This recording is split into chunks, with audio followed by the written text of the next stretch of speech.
I'm 103 years old, and well,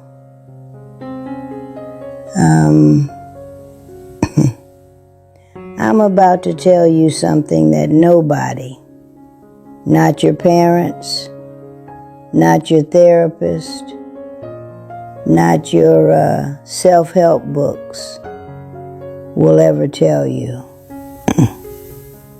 And the reason they won't is because it's too painful, too stark, too real. I've been alive for over a century.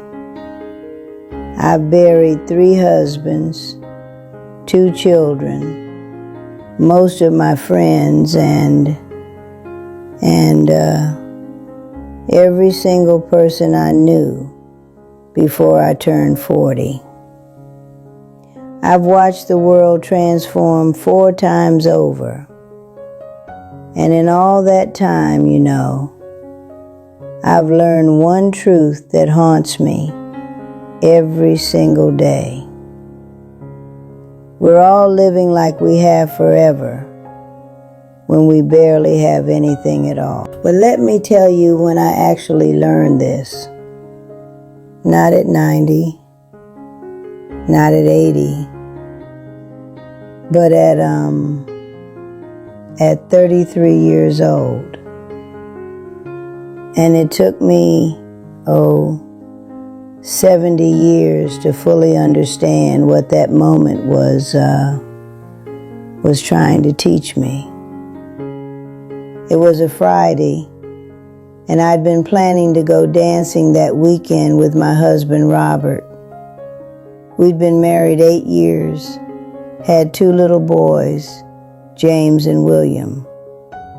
Robert worked at the steel mill. Good man, steady, the kind who'd kiss my forehead every morning before he left for work and say, "See you tonight, Dorothy."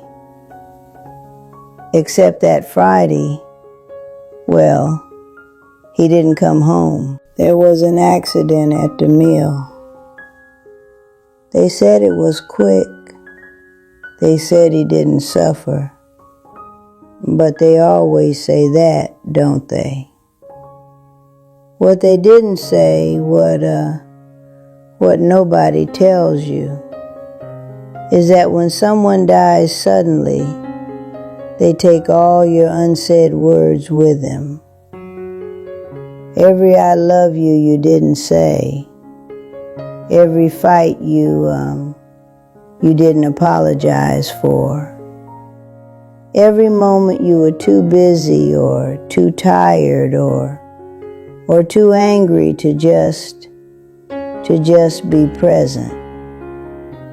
That night, sitting at our kitchen table, I made a promise to myself. I promised I would never waste another day.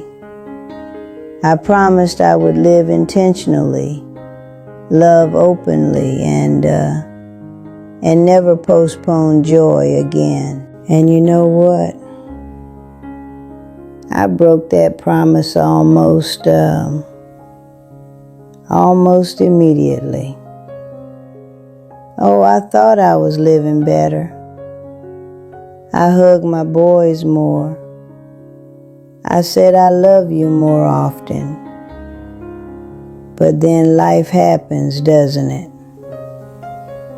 I remarried, got busy with work. The boys grew up. I told myself I was doing fine, that I'd learned my lesson, But I hadn't. Not really. Because here's what I didn't understand at 33. What took me another 70 years to fully grasp. It's not enough to survive tragedy and tell yourself you've changed. The real lesson isn't that life is short. Every greeting card tells you that. The real lesson is that you will forget. You will slip back into autopilot. You will start believing you have time again. And that forgetting, that slow drift back into complacency, that's the real tragedy. I'm married again in, 1958.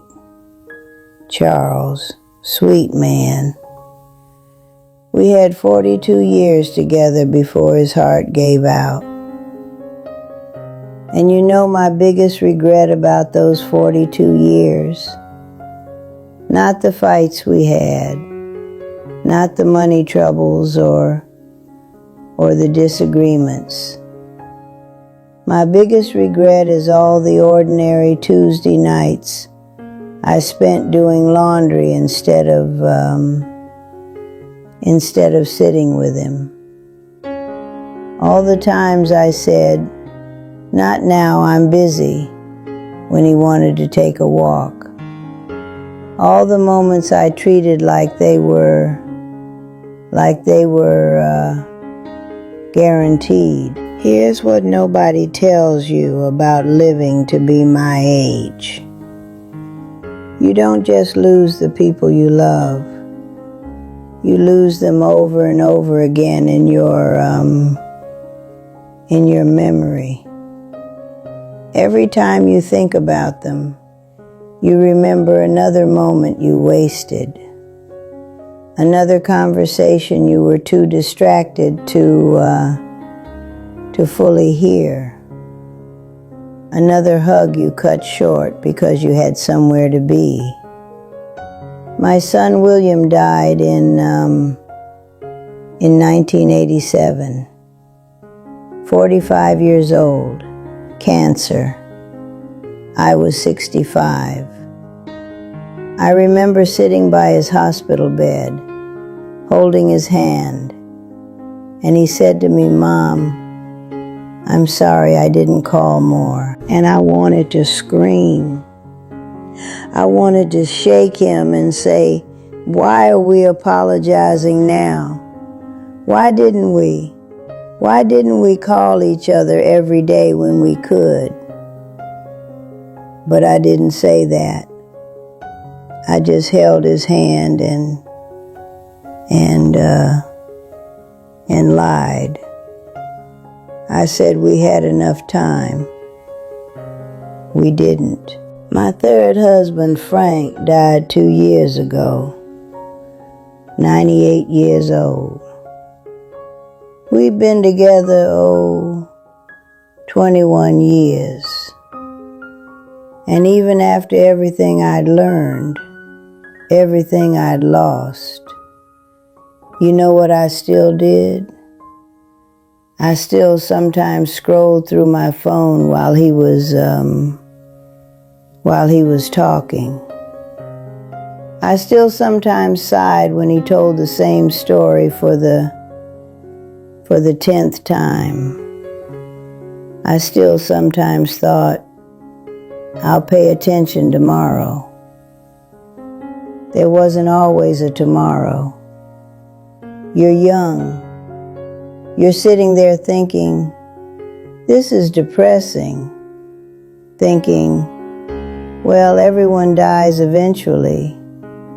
But you're missing the point. The point isn't that everyone dies. The point is that you're acting like you're the exception. Like somehow your life will be different. Like you'll have time later to live the way you want to live. I'm 103 years old, and I can tell you with absolute certainty, later never comes. You think you'll travel when you retire. Your knees will be shot by then. You think you'll reconnect with your sister after this busy period at work. That busy period will last 20 years. and then she'll be gone. You think you'll start writing that book, learning that language, taking that trip, having that conversation when you have more time, more money, more whatever. You won't, because here's a cruel joke. You do have time right now. You just don't value it correctly. You trade it for things that don't matter. You spend it on people who drain you. You waste it worrying about things that won't matter in 5 years.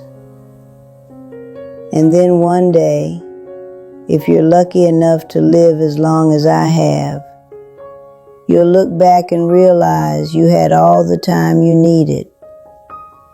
You just didn't use it. I'm not telling you to quit your job and run off to find yourself. I'm not saying ignore your responsibilities. I'm saying something much harder. Pay attention right now, today, to what you're actually doing with your one brief, unrepeatable life. Your grandmother, is she still alive? Call her today. Not tomorrow, today. Because I'm a grandmother, and I can tell you exactly what she's doing right now. She's sitting somewhere, maybe looking at old photos, maybe just staring out a window. And she's thinking about all the people who don't call anymore, all the grandchildren who are too busy. And she's telling herself it's okay, that everyone has their own lives, that she understands. But it breaks her heart a little more each day. Your parents, if you're lucky enough to still have them, they're not going to be here forever. And when they're gone, you're not going to care about that argument you had 5 years ago. You're not going to care that they were difficult sometimes or that they didn't understand you. You're going to care about all the phone calls you didn't make, all the visits you postponed, all the times you could have just sat with them and didn't. I know this because I am that parent now. I had 2 sons. William died, 38 years ago. James is 76 now. He visits every Sunday, rain or shine, every single Sunday. And you know what? It's not enough.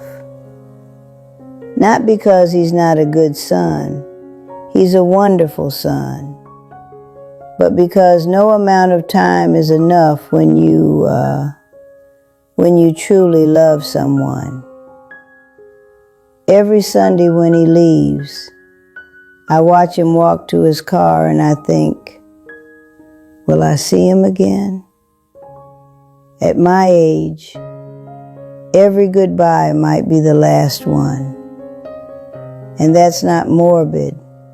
That's just mathematics. But here's what you need to understand. It's not different for you just because you're young. Every goodbye might be the last one for you too. You just don't believe it yet. I have a great-great-granddaughter. Her name is Sophie. She's 16. Last month she came to visit me, and she spent the whole time looking at her phone. I didn't say anything because what's the point? She thinks she has forever. She thinks her friends' texts are urgent. She thinks this moment, sitting with her ancient great-grandmother, will always be available. It won't be. And someday, probably when she's much older, she'll remember that visit. And she'll remember that she spent it looking at her phone. And it will hurt her in ways she can't imagine yet. That's what I want to save you from. That pain, that regret. Not the regret of big mistakes. Those you can make peace with. But the regret of simple absence. Of being physically present but mentally somewhere else. Of treating the people you love like they'll always be there. They won't always be there. I'm not going to be here much longer. I can feel it. Not in a scary way, just in a knowing way. My body is tired. It's been working for over a century and it's ready to stop. And honestly, I'm okay with that. I've had a long life, much longer than I deserved or expected. But I'm not okay with the thought that you might waste yours the way I wasted so much of mine. Because here's the truth I learned 70 years too late. The moments that matter aren't the big ones. They're not your wedding day or your graduation or your promotion. Those are wonderful, but they're not what you'll think about at the end. You'll think about Tuesday afternoon when your dad tried to show you how to fix the sink and you were patient instead of annoyed. You'll think about that random Saturday morning when you made pancakes with your kids and nobody was in a hurry. You'll think about the walk you took with your husband when you actually listened instead of planning what to say next. Those moments, the ordinary, unglamorous, utterly unremarkable moments when you were just there, fully there, those are the ones that matter. And they're available to you right now, today, this moment. But you have to choose them. You have to fight for them. Because everything in our world is designed to pull you away from them. Your phone, your work, your ambitions, your fears, your endless to-do list. If I could go back to 33-year-old Dorothy, standing in that kitchen the night Robert died, here's what I would tell her. The promise you're making right now to never waste another day, you're going to break it. You're going to break it over and over again because you're human. And humans forget. But here's your real job. Remember and return. Remember and return. Every time you forget, every time you drift back into distraction and busyness and and taking people for granted, notice it and return. Return to presence. Return to attention. Return to love. Not perfectly, but persistently. I'm 103 years old. I've been alive for, 37,595 days. And I can count on two hands the number of days I was fully, completely, utterly present. That's my real regret.